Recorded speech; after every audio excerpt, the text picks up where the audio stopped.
Thanks for staying with us. I'm Chris Wallace in tonight for Bill O'Reilly, and we continue now with our post-game coverage of last night's big GOP debate.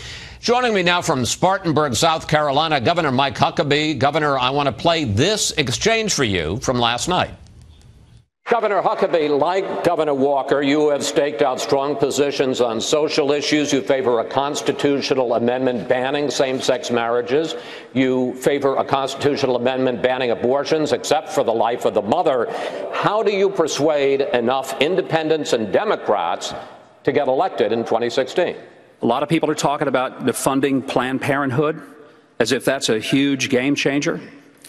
I think it's time to do something even more bold. I think the next president ought to invoke the 5th and 14th Amendments to the Constitution, now that we clearly know that that baby inside the mother's womb is a person at the moment of conception.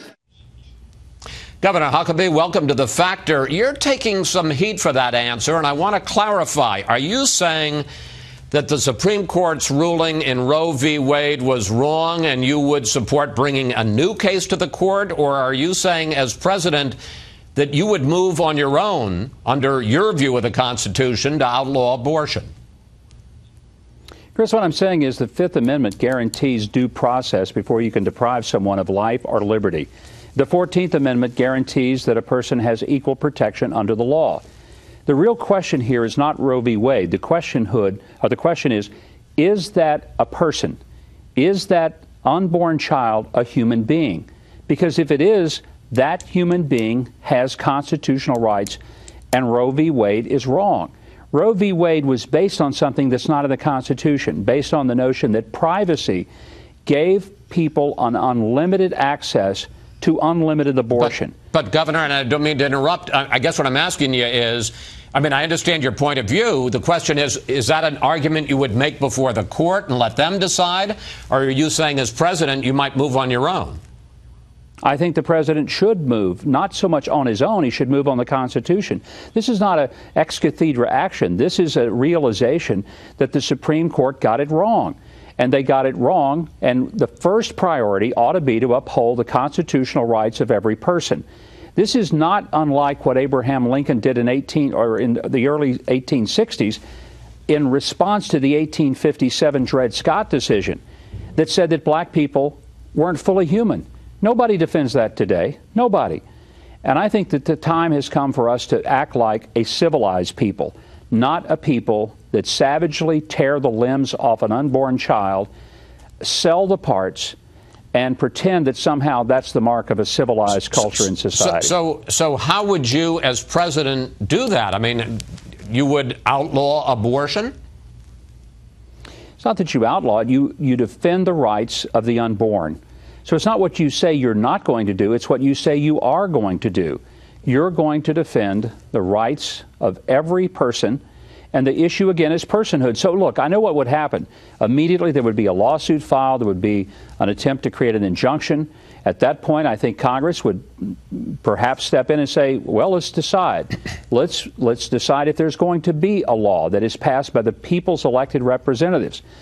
But what we need to do is to begin arguing from the standpoint of protecting individuals rather than from the standpoint of destroying individual lives and then trying to figure it out later. I think the pro-life movement has played defense too long.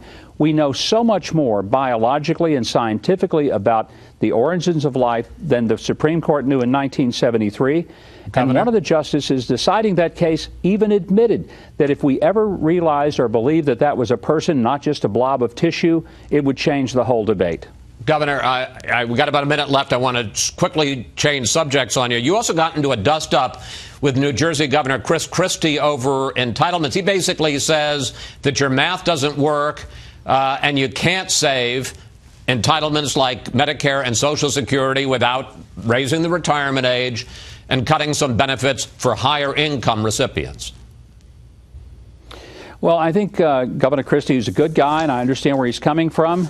But the people who are the recipients of Medicare and Social Security, they aren't the ones who screwed this up. The government did.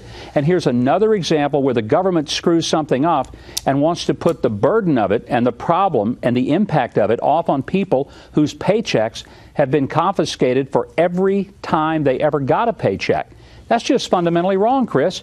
And so if we're going to fix this, let's fix it in a way that doesn't punish people.